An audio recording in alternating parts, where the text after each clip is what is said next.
शिव को जिन अलग अलग नामों से बुलाया जाता है,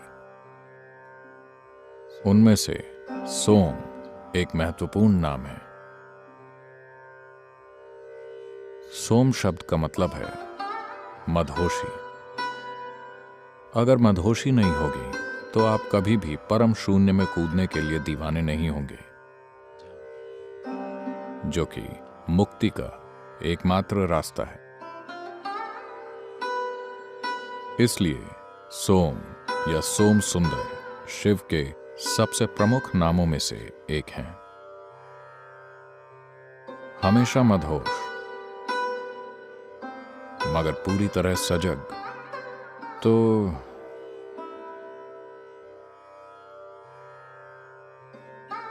कहानी इस तरह है।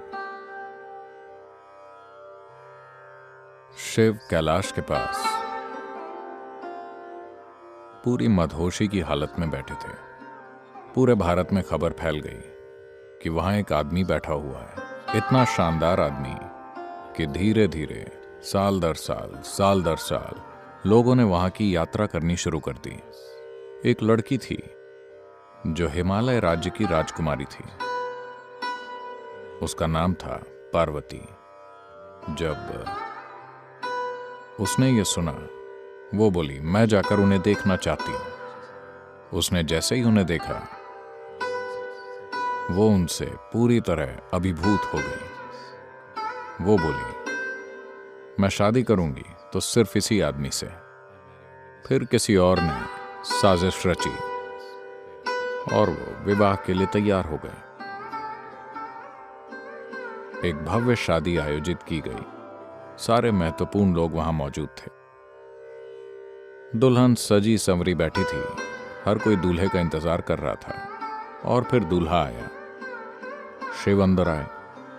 पूरे शरीर पर राख, बालों में जटाएं, पूरी तरह मदहोश। और उनके मित्र भूत, पिशाच और टेढ़े मेढ़े प्राणी तरह तरह की आवाजें निकाल रहे थे। पार्वती की मां मीना ने इस आदमी और उसके दोस्तों को देखा, और जब उन्होंने सोचा कि उनकी बेटी इस आदमी से शादी करने जा रही है, तो वो बेहोश होकर गिर पड़ी। उन्हें होश में लाया गया। वो पूरी तरह टूट चुकी थी। मैं अपनी बेटी को इस आदमी को कैसे सौंप दूं? ये जंगली है और बिल्कुल असभ्य है। ये आदमी भी नहीं है, ये कुछ और है। फिर पार्वती ने जाकर शिव से विनती की, मेरे लिए आपका हर रूप ठीक है। आप किसी वजह से इस भयंकर रूप में आए हैं, मेरे लिए ये भी ठीक है, पर मेरी मां के लिए एक अच्छा रूप धारण कर लीजिए।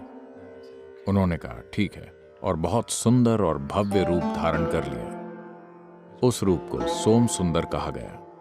मदहोश मगर सुंदर। वो पूरी तरह नशे में धुत थे, आंखें चढ़ी हुई थी, मगर वो बहुत खूबसूरत बन गए। फिर मीना होश में आई और वहां खड़े इस शानदार शख्स को देखा और बोली, मैं अपनी बेटी का हाथ इस व्यक्ति को सौंपना चाहूंगी, उसे नहीं। So, inebriation, intoxication is an essential quality of meditativeness. मदहोशी ध्यान मग्न होने का एक महत्वपूर्ण गुण है। अगर ये नहीं होगा, अगर आप मदहोश नहीं होंगे, तो आप सहज होकर कैसे बैठेंगे? ये भयंकर परेशानी होगी। सिर्फ इस तरह बैठे हुए किसी चीज पर ध्यान केंद्रित करने की कोशिश। इसलिए ये शिव का मूल गुण है। तो उनके सिर पर चंद्रमा है, जो इस बात का प्रतीक है कि वो हमेशा खुद ही मदहोश होते हैं, किसी पदार्थ से नहीं। शिव के लगातार सोमरस पीने का मतलब है वो शराबी नहीं थे। वो बस उस चांदनी को पीते रहते थे, जिसे वो हमेशा अपने बालों पर रखते थे, और लगातार मदहोश रहते थे। ये आनंदित स्थिति अपने आप में एक लक्ष्य नहीं है। ये आनंदित स्थितियां कष्ट का डर मिटा देती हैं। जब कष्ट का डर नहीं होता, जब मेरा क्या होगा ये विचार आपके अंदर से पूरी तरह खत्म होता है, सिर्फ तभी आप जीवन की खोज करने का साहस करेंगे, वरना आप सिर्फ उसे बचाना चाहेंगे। चाहे करियर हो या कारोबार, सब सुरक्षा के लिए। शादी सुरक्षा के लिए। सब कुछ सुरक्षा से जुड़ा है। जब तक कष्ट का डर लगातार अपनी भूमिका निभा रहा है, आप जीवन के गहरे आयामों में जाने का साहस नहीं करेंगे।